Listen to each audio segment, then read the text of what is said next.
శివరాత్రి శోభ సంతరించుకోనున్న ప్రొద్దుటూరు ముక్తి రామలింగేశ్వర స్వామి దేవస్థానం సోమవారం సందర్భంగా ప్రాతకాలం నుండే స్వామివారికి విశేష అలంకరణ, ప్రత్యేక పూజలు నిర్వహించిన ఆలయ అర్చకులు, స్వామివారిని దర్శించుకోవడానికి విచ్చేసిన భక్తులు.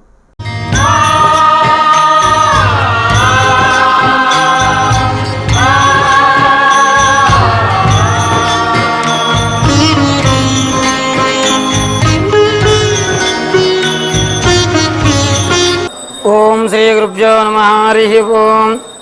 ఓం గణానాన్త్వా గణపతిం నమామహే కవిం కవేనాపూర్వశ్చమస్రవం జ్యేష్ఠరాజం బ్రహ్మణాం బ్రహ్మణస్పదాన శృణ్వన్నోతిభిస్సితసాదనం శ్రీ మహాగణాధిపతయే నమః. హరి ఓం. ఇక్కడ కడప జిల్లా ప్రొద్దుటూరు రామేశ్వర గ్రామంలో శ్రీ ముక్తి రామలింగేశ్వర స్వామి అంటే సాక్షాత్ శ్రీరాముడి స్వయంగా ఇసుకతో ప్రతిష్ఠించిన శివలింగం అనమాట.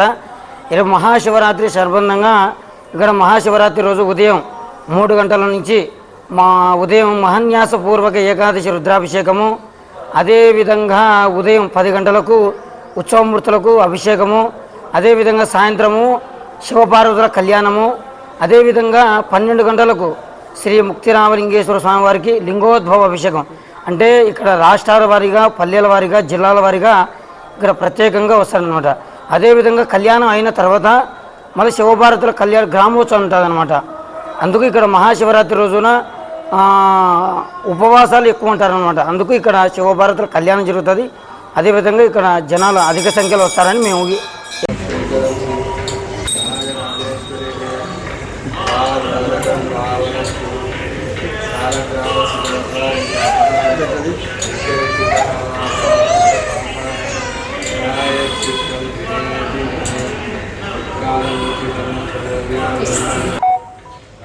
మైక్ ఇచ్చి పంపించవున్నా.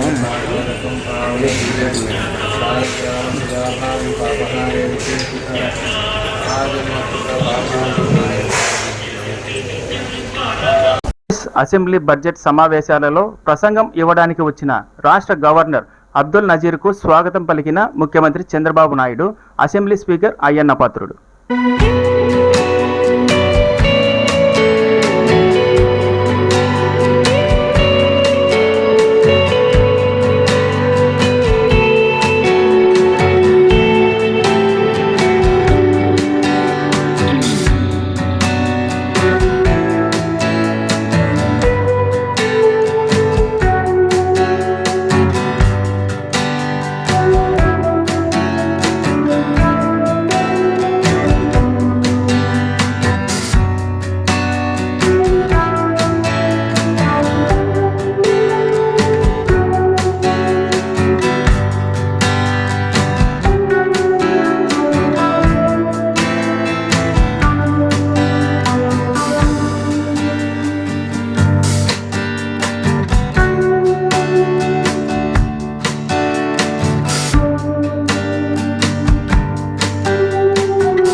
ఈ రాయలసీమలోనే మొట్టమొదటిసారిగా ప్రముఖ కంటి వైద్య నిపుణులు డాక్టర్ వైవి స్వరూప్ కుమార్ రెడ్డి ప్రొద్దుటూరులో అత్యాధునిక లేజర్ మిషన్ ఏర్పాటు చేయడం అభినందనీయమని రాష్ట్ర వైద్య ఆరోగ్య శాఖ మంత్రి వై సత్యకుమార్ అన్నారు.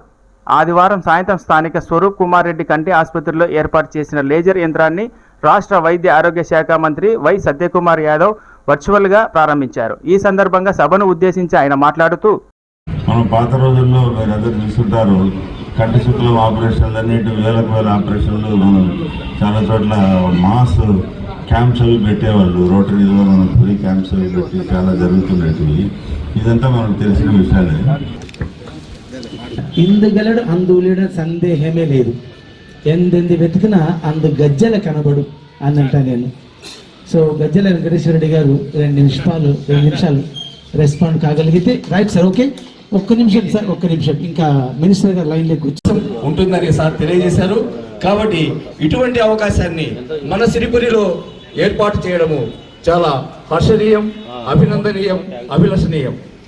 ఈ కార్యక్రమాన్ని ఇక్కడ ఏర్పాటు చేసినందుకు వైవి స్వరూప్ కుమార్ రెడ్డి సార్ వారి కుటుంబ సభ్యులందరికీ నమస్సుమాంజలు తెలియజేస్తూ, ఇతర పట్టణ ప్రముఖులందరికీ నమస్కారం. వారు ముందుగా ప్రొద్దుటూరు పట్టణంలో స్ఫిండ్ అమారిస్ లాసిక్ పరీక్షల కోసం ఒక అధునాతనమైన టెక్నాలజీతో స్ఫిండ్ అమారిస్ ఎక్విప్మెంట్ని తీసుకొచ్చి వాటిని ప్రారంభిస్తున్న సందర్భంగా డాక్టర్ స్వరూప్ రెడ్డి గారికి నేను ప్రత్యేకంగా శుభాకాంక్షలు తెలియజేస్తున్నాను. వ్యక్తిగతంగా కాకుండా ఈ రకంగా వర్చువల్గా ఇవాళ ఈ స్ఫిండ్ అమారిస్ మిషన్ ని మనం ప్రారంభించుకుంటున్నాం. అస్పష్టంగా స్వరూప్ రెడ్డి గారికి మరొకసారి నేను శుభాకాంక్షలు తెలియజేస్తున్నా. దాదాపు 28 సంవత్సరాలుగా కంటి వైద్యులు కంటి వైద్యులుగా పనిచేస్తూ ప్రొద్దుటూరు పట్టణమే కాదు, జిల్లా రాయలసీమ ప్రాంతాల్లో కూడా ఒక సుపరిచితమైన పేరు స్వరూప్ రెడ్డి గారు. సహజంగా ఏమైనా ఇటువంటి అధునాతన ఎక్విప్మెంట్ని పెద్ద పెద్ద పట్టణాల్లో తీసుకొస్తుంటారు, ఎందుకంటే చాలా ఖర్చుతో కూడుకున్న పని. అయితే స్వరూప్ రెడ్డి గారు ఇంత ఖర్చుతో కూడుకున్న ఎక్విప్మెంట్ని ప్రొద్దుటూరు పట్టణంలో పెట్టి సేవలు అందించాలనుకుంటున్నారంటే ప్రజల పట్ల వారికి ఉన్న చిత్తశుద్ధి, వారి సేవాన్ని నిమిత్తి మనకు అర్థమవుతుంది. ఇప్పటిదాకా ఈ స్ఫిండ్ అనాలిసిస్ లాసిక్ పరీక్షలు అయితే పెద్ద పెద్ద నగరాలు నాకు తెలిసినంత వరకు బెంగళూరు, మధురలో లేదా హైదరాబాద్ వెళ్లాల్సిన పరిస్థితి ఉండేది. అటువంటి అధునాతన పరికరాన్ని ప్రొద్దుటూరులో పెట్టడం అనేది చిన్న విషయం కాదు. వారు మామూలుగా ఇంత పెద్ద అందరూ వ్యాపార దృక్కోణంతో చూస్తుంటారు, కానీ వారసత్వంగా స్వరూప్ రెడ్డి గారికి వచ్చింది ప్రజలకు సేవ చేయాలనే భావన అనేది. వారు ఈ ఇంత ఖర్చుతో కూడుకున్న దీని అయినప్పటికీ దీనికి కాస్త మానవతావాదాన్ని అద్ది సేవాభావంతో సేవలు అందిస్తారు.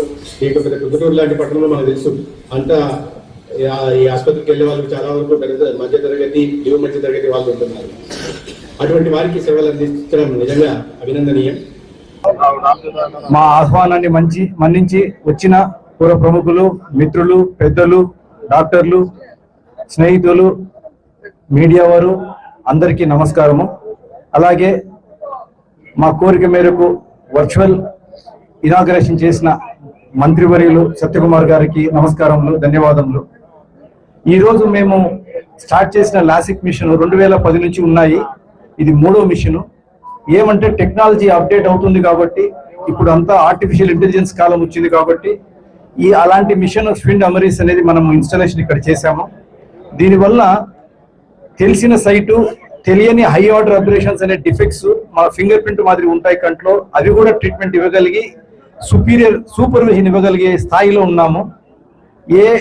ఏ హాస్పిటల్లో ఇంతకంటే పెద్ద మిషన్ ఏమి ఉండదు. ఇది లాస్ట్ మిషన్ ఈ రోజుకు లాసిక్ వరకు.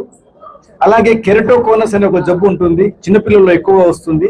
వాటికి కూడా ఈ మిషన్ వాడొచ్చు, వైద్యం ఇవ్వచ్చు. అలాగే ఆపరేషన్ తర్వాత, ఐఓఐలో ఆపరేషన్ చేయించుకున్న తర్వాత కొంతమందిలో మళ్ళీ సైట్ మిగులుతుంది కొన్ని కారణాల వల్ల, వాళ్ళు కూడా ఈ మిషన్ ద్వారా అద్దాలు లేకుండా చేసుకోవచ్చు. ఏదేమైనా ప్రజలకు ఇబ్బంది కలగకుండా సేవ చేస్తూ హాస్పిటల్లో మేము సేవలు కొనసాగించాలని దేవుని కోరుకుంటున్నాను. మీ అందరికీ ధన్యవాదాలు. అన్నమయ్య జిల్లా ఓబులవారిపల్లి మండలం భారత కమ్యూనిస్టు పార్టీ సిపిఐ ఓబులవారిపల్లి మండల సమితి ఆధ్వర్యంలో చిన్న వరంపాడు పంచాయతీకి సంబంధించి జెడ్హెచ్డిసి భూములను పరిశీలన చేయడం జరిగినది. ఈ సందర్భంగా భారత communist party CPI railway Koduru నియోజకవర్గ కార్యదర్శి జ్యోతి చిన్నయ్య, ఓబులవారిపల్లి మండల కార్యదర్శి చింతలపూరి నాగమ్మ, డిహెచ్పిఎస్ జిల్లా వర్కింగ్ ప్రెసిడెంట్ దార్ల నాగేశ్వరరావు మాట్లాడుతూ అన్నమయ్య జిల్లా ఓబులవారిపల్లి మండల పరిధిలో ఈరోజు చిన్నవారంపాడు పంచాయతీలో జెడ్హెచ్డిసి ల్యాండ్ సంబంధించి దళితుల భూములను బ్రోకర్లు బడా నాయకులకు అమ్ముకుంటూ లక్షల కోట్ల రూపాయలు సంపాదిస్తూ దళితుల కడుపులు కొడుతున్నటువంటి ఈ బ్రోకర్లను రెవెన్యూ యంత్రాంగం వెంటనే వారిపైన కేసులు పెట్టి చట్టపరమైన చర్యలు తీసుకుంటే తప్ప లేకపోతే వీళ్ళు ఆగే ప్రసక్తి లేదని భారత కమ్యూనిస్ట్ పార్టీ సిపిఐగా మేము డిమాండ్ చేస్తూ ఉన్నాం. ఈరోజు సర్వే నెంబరు ఎర్రమ్మ అనే సర్వే నెంబరు దాదాపు దాదాపు 6 వే రోడ్డుకు పోయింది. 6 వే రోడ్డుకు పోతే అక్కడ కూడా డబ్బులు తీసుకొని తర్వాత ఇక్కడ మళ్ళీ ఆక్యుపై చేసుకొని ఈ భూమిని మళ్ళీ కడపకు సంబంధించినటువంటి వాళ్ళకు అగ్రవర్ణాల వారికి లక్షలు 60 లక్షలకు అమ్మడం అనేది ఎంతవరకు దుర్మార్గం అని భారత కమ్యూనిస్ట్ పార్టీగా మేము తెలియజేసుకుంటా ఉన్నాం. జెడ్హెచ్డిసి ల్యాండ్ అంటే ఏక్సెల్ పర్మిషన్ అంటే కలెక్టర్ ఆధ్వర్యంలో ఉన్నటువంటి ల్యాండ్. ఈ ల్యాండ్ను పేదలకు దళితులకు ఎందుకు ఇస్తారో ల్యాండ్ను సదునుపరిచి పొలాల ఫలితం పండించుకొని జీవనం గడపడానికి జీవనం కోసం ఇస్తారు. ఇప్పుడు దాన్ని అడ్డు పెట్టుకొని ఇప్పుడు ఇటు భూములన్నీ జెడ్హెచ్డిసి భూములన్నీ అమ్మి లక్షల కోట్లు దోచుకున్నటువంటి బ్రోకర్లను ఈ రెవెన్యూ యంత్రాంగం ఎందుకు అరెస్ట్ చేయలేదని మేము భారత కమ్యూనిస్ట్ పార్టీగా మేము అడుగుతా ఉన్నాం.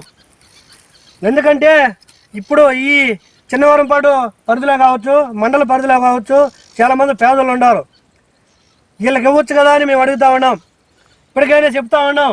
ఈరోజు వరకు టైం చేసినారు. రేపు మధ్యాహ్నానికి మొత్తం పెన్షన్ పెరిగి తొలగించేసి ఈ దళితులకు హ్యాండ్ ఓవర్ చేయాలని భారత కమ్యూనిస్ట్ పార్టీ సిపిఐగా మేము రెవెన్యూ యంత్రాంగానికి హెచ్చరిక చేస్తూ ఉన్నాం. లేకపోతే మొన్నాడు మంగళవారం భారీ ఎత్తున తహసీల్దార్ కార్యాలయం ఎదుట ఆందోళన కార్యక్రమం చేపడతామని చెప్పి హెచ్చరిక చేస్తూ ఉన్నాం.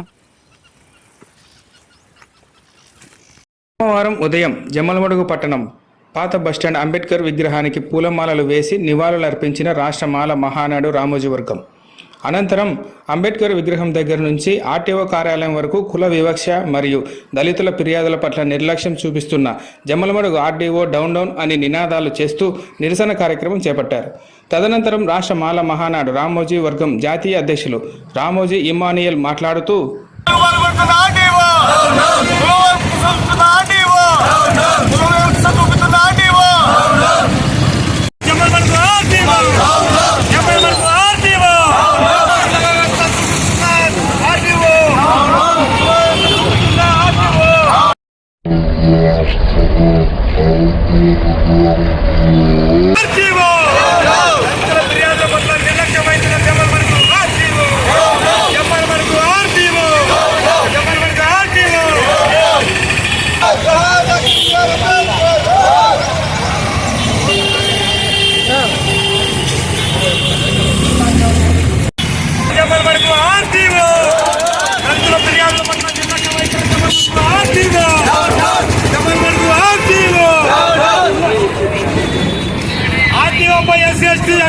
వెంటనే కట్టాలి. ఆర్టీఓపై ఎస్సీ జమ్మలమడుగు ఆర్టీఓ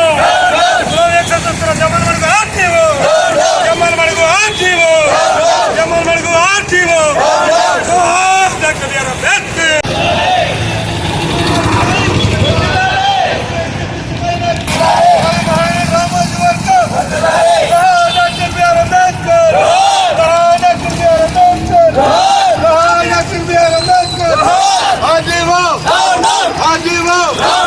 Adivo!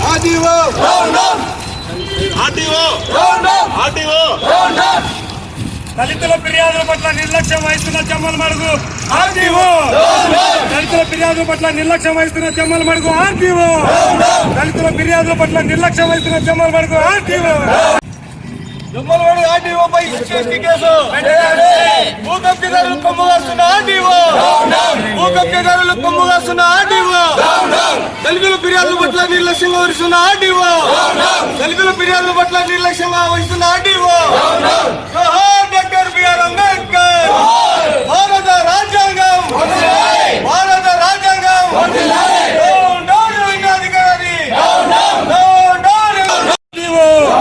స్పందన లేని స్పందన. స్పందన లేని స్పందన. జమ్మలమడుగు ఆర్టీఓ.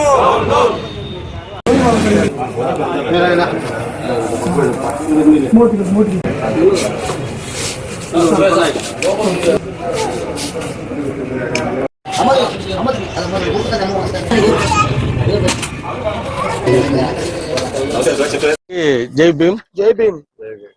ఈరోజు రాష్ట్ర మాల మహానాడు ఆధ్వర్యంలో తలపెట్టిన ర్యాలీ నిరసన కార్యక్రమానికి వచ్చిన మీడియా మిత్రులకు అలాగే నాతోటి నాయకులకు అందరికీ దళిత ఉద్యమ నమస్కారం తెలియజేసుకుంటున్నాము.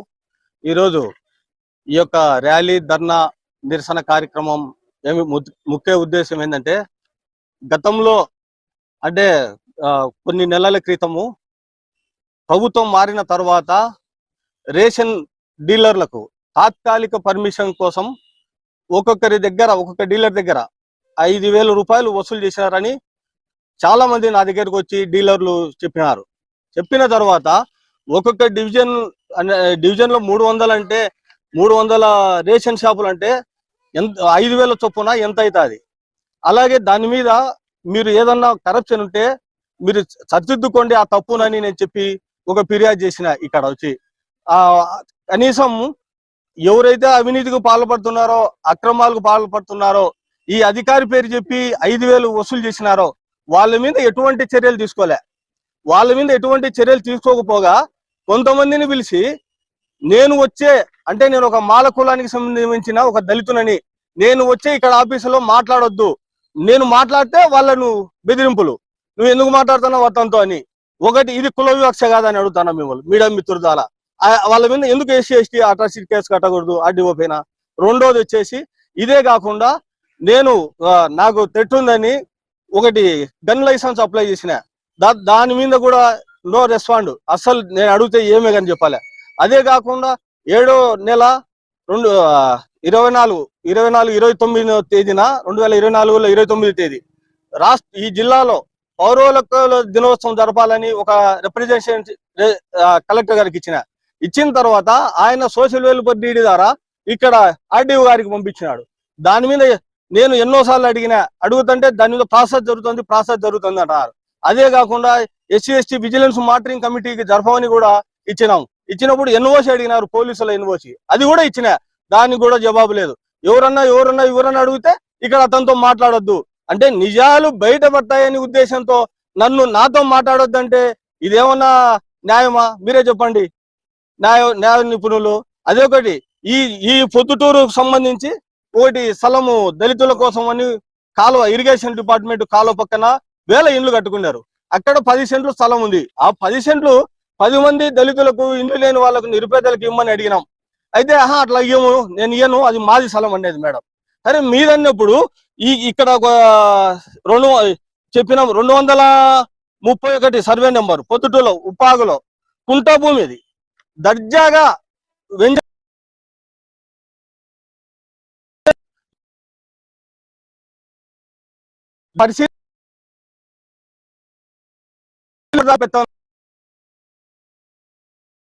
రోడ్ వేసిన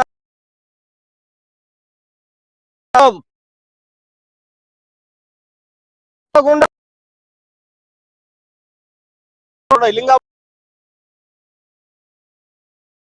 వెంచర్లు వేసి కోట్లు సంపాదిస్తున్నారు. మేము అక్కడ ఇచ్చినాము డబ్బులు అంటున్నారు. ఎవరికి ఇచ్చినారు? ఇక్కడ ఎవరికి ఇచ్చినారు? ఎవరు తీసుకున్నారు? దాని మీదనే కదా మా ఫిర్యాదు. ఎన్నిసార్లు దళితుడు అని నేను ఎన్నిసార్లు ఫిర్యాదు చేసినా గానీ నా దళితుడని ఒక దురుద్దేశంతోనే నా ఫిర్యాదులు ఎప్పుడు వాళ్ళు స్పందించలే. గతంలో కూడా నన్ను అవమానం జరిగింది. ఇదే స్పందనలు ఇదే సోమవారం రోజు లైవ్ చూస్తుంది నిలబెట్టి ఇదే కండువ వేసుకున్నా నేను ఫలానా అని చెప్పిన నిలబెట్టి అర్ధగంట 3/4 గంట సేపు నిలబెట్టి మాట్లాడిచింది. ఆ రోజు కూడా నేను చెప్పిన ఇది పద్ధతి కాదు మేడం అని. ఇట్లా పోతే ఎన్నో అవమానాలు. ఇదే R&R కాలనీ రాజీవ్ కాలనీలో కూడా విపరీతంగా భూ దోపిడీ జరుగుతుంది, స్థలాలు దోపిడీ జరుగుతున్నాయి. ఇది మీద కూడా రెస్పాండ్ లేదు. అదే దళితుడు అక్కడ పొద్దుటూరులో అక్కడ పోయినాడని అది మాది స్థలం అంటున్నారు. ఎక్కడుంది మీది స్థలము? మరి మీరు వచ్చిన స్థలం ఉంటే అదే సినిమా హాల్ పొద్దుటూరులో అమీర్ సినిమా హాల్ అని అక్కడ కూడా పర్మిషన్ ఇచ్చాడు. అది ఇండస్ట్రియల్ స్థలం. దాన్ని మరి ఏ విధంగా ఇచ్చినారు మీరు? అక్కడ బైపాస్ రోడ్డు ఉంది, విచారణ జరపాలా? ఇలా సస్పెండ్ చేసి దాని మీద విచారణ జరిపితే నిజాలు బయటకు వస్తాయి. సస్పెండ్ చేయకుండా ఊరికి ఉచిత విచారణ చేస్తే నిజాలు బయటపడవు. రాష్ట్ర మాలమహానాడు తరఫున డిమాండ్ చేస్తూ జై భీమ్. ప్రొద్దుటూరు హెచ్డిబి ఫైనాన్స్ నందు ఐచర్ వాహనం లోన్లో తీసుకున్న నాయబ్ రసూల్ 1 నెల కంతు కట్టనందుకే హైదరాబాద్కు బాడకు వెళ్లిన వాహనాన్ని సీజ్ చేయడం జరిగిందని, ఇది ఎంతవరకు సబబని ప్రజా సంఘాలు హెచ్డిబి ఫైనాన్స్ ఆఫీస్ ముందు నిరసనకు దిగారు. మేనేజర్ సుధాకర్ బాధితుని పట్ల ప్రవర్తించిన తీరును ప్రశ్నించారు.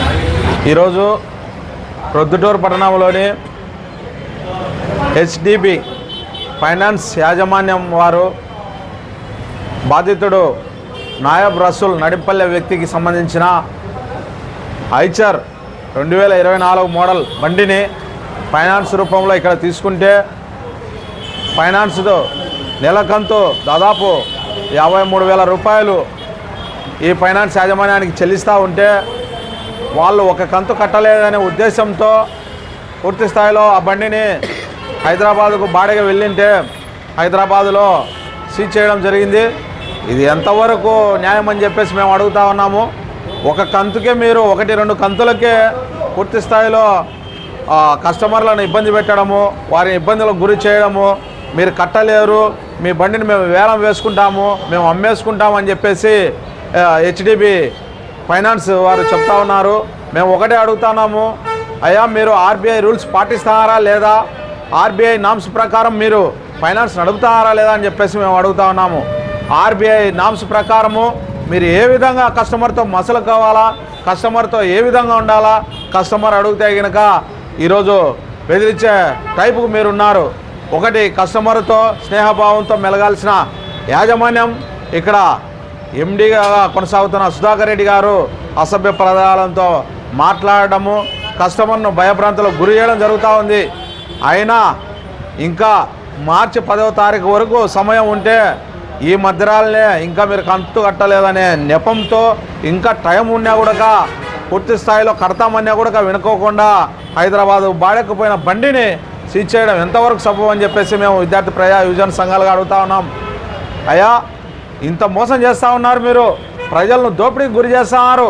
ఇచ్చింది ఒక లెక్క అయితే రాబట్టేది దానికి డబుల్ చక్రవడ్డీతో రాబడతా ఉన్నారు. దీనికి మీరు ఆర్బీఐ నామ్స్ పాటిస్తూ ఉన్నారా, దానికి సంబంధించిన ఫైనాన్స్కు మీరు లెక్క చెప్తా ఉన్నారా అని మేము అడుగుతా ఉన్నాము. ఈ బ్యాంక్ ఫైనాన్స్ యాజమాన్యాన్ని ఎంతవరకు ఇది సబబు? ఒక వెహికల్ ఇచ్చిన తర్వాత అతను కడతా ఉన్నాడు, అతను చేస్తూ ఉన్నాడు, అతని మాట వినుకోకుండా, అతను కాళ్ళ వేళ పడిన కూడా వినుకోకుండా ఇంకా నాకు సమయం ఉంది సార్ నేను కడతాననే కూడా లెక్క చేయకోకుండా ఒక కస్టమర్ పట్ల నిర్లక్ష్యంగా సమాధానం చెబుతూ అతన్ని నీ దిక్కున్న చోట చెప్పుకోపో, నీ బుద్ధుడిని చేసుకోపో, ఎవరు వస్తారో చూస్తానని చెప్పేసి వీళ్ళు భయభ్రాంతులకు గురి చేయడం, ఆ సుధాకర్ రెడ్డి అసభ్య పదాలతో మాట్లాడడం ఎంతవరకు అని చెప్పేసి మేము అడుగుతా ఉన్నాము.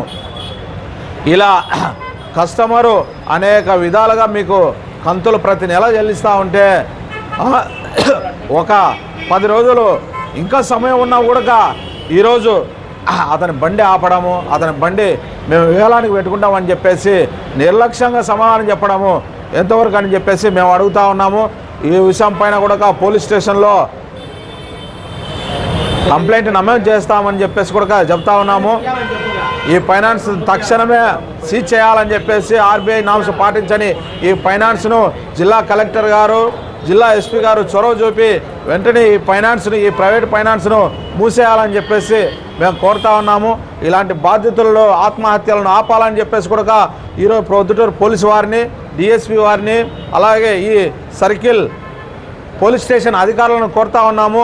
ఇతని ద్వారా కేసు నమోదు చేసి ఈ బ్యాంకుపై చర్యలు తీసుకోవాలని చెప్పేసి, బాధితుని కుటుంబము ఆత్మహత్య పాలు కాకుండా వారి ఆత్మహత్యలను ఆపాలని చెప్పేసి, అతను ఏం చేసుకున్నా కూడా ఈ ఫైనాన్స్దే బాధ్యత కాబట్టి ఈ ఫైనాన్స్పై వెంటనే చర్యలు తీసుకోవాలని, పేద కుటుంబాలను ఆదుకోవాలని చెప్పేసి మేము ప్రొద్దుటూరు విద్యార్థి యువజన ప్రజా సంఘాలుగా ఈ అధికారులను కోరుతా ఉన్నాం. నా పేరు షేక్ నాయబ్ రసూల్నా. నా బండి శుక్రవారం పొద్దు సీజ్ చేశారు హైదరాబాద్లో. సుధాకర్ రెడ్డి లెక్క తెచ్చుకోబో పెడతా అన్నాడు 88,000. తెచ్చుకున్నాక సాయంత్రం ఏమన్నాడు, పొద్దున నా బండి అన్నాడు. పొద్దున వస్తే లెక్క కట్టి ఎక్స్ట్రా కంతు కట్టాలా, ప్రాపర్టీ పేపర్లు కావాలన్నాడు. నాకు అలా ఏం లేవు, నా గ్యారెంటర్ వేసి ఆయన ఒప్పుకోడండి, నాకేం సంబంధం అవన్నీ అన్నాడు. నువ్వు కోర్టుకు వేసుకోపో ఏమన్నా చేసుకోపో అన్నాడు. నాకు ఏం ప్రూఫ్ లేకుండా అన్ని తీసుకొని ఇచ్చారు బండి. నేను ఆ బండి మీదనే బతుకుతానా? నాకు 5 బండ్లు ఉన్నాయి, 4 బండ్లు అమ్ముకునే ఇబ్బంది పడి ఆ బండి ఒక్కతోనే నేను ఇది చేస్తానన్న. నాకు న్యాయం చేయాలా, మీరే ఏం చేస్తారో చేయండి. ఈరోజు కడప నగరంలో శ్రీ సీతారాముల స్వామి విగ్రహ ప్రతిష్ఠా కార్యక్రమంలో పాల్గొన్న కడప పార్లమెంటు సభ్యులు వైఎస్ అవినాష్ రెడ్డి, కడప మేయర్ సురేష్ బాబు అనంతరం మీడియాను ఉద్దేశించి మాట్లాడుతూ,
ఇవాళ బాలాజీనగర్లో స్థానిక కార్పొరేటర్ రామకృష్ణారెడ్డి ఆధ్వర్యంలో, అదేవిధంగా మేయర్ సురేష్ బాబు గారితో, నగరంలోని అనేక మంది కార్పొరేటర్లతో కలిసి, ఈ డివిజన్కు సంబంధించిన ప్రజానీకంతో కలిసి మరి రామాలయం ప్రారంభించడం జరిగింది.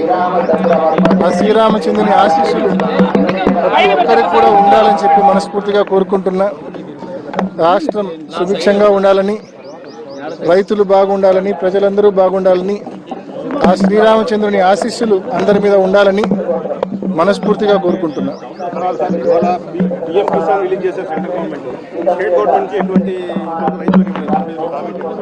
వెరీ క్లియర్గా ఎలక్షన్లప్పుడు ఏం చెప్పినారంటే, పిఎం కిసాన్ ఏదైతే 6,000 రూపాయలు ఇస్తా ఉన్నారో ఏడాదికి, అది కాకుండా ఏడాదికి 20,000 రూపాయలు రైతు భరోసా ఇస్తామని చెప్పి చంద్రబాబు నాయుడు గారు ప్రభుత్వం చెప్పారు. జగన్మోహన్ రెడ్డి గారు ముఖ్యమంత్రి అయితే మీకు వచ్చేది కేవలం 13,500. అదే కూటమి ప్రభుత్వం వస్తే కనుక రైతుకు ఏడాదికి 26,000 రూపాయలు ఇస్తామని చెప్పి, 20,000 ప్లస్ 6,000 ఇస్తామని చెప్పినారు. ఈరోజు వీళ్ళు అధికారంలోకి వచ్చి 9 మాసాలైంది. రైతు భరోసా, రైతుకు 20,000 రూపాయలు ఇస్తామన్న హామీకి సంబంధించిన ఊసే లేదు. ఆ హామీకి సంబంధించిన ఊసే లేకపోగా కనీసం ఎప్పటి నుంచి అమలు చేస్తామనే స్పష్టత కూడా ఈ కూటమి ప్రభుత్వం ఇప్పటిదాకా ఇవ్వాల. ఒక్క రైతులకు సంబంధించిన రైతు భరోసానే కాకుండా 18 ఏళ్ళు దాటిన మహిళలకు, 18 నుంచి 50 సంవత్సరాలు ఉండే మహిళలకు ఏడాదికి 18,000 రూపాయలు ఇస్తామన్నారు. ఎంతమంది పిల్లలు బడికి పోతే అంతమందికి మరి అమ్మఒడి పథకం ఇస్తామన్నారు. అమ్మఒడి పథకం గతంలో జగన్మోహన్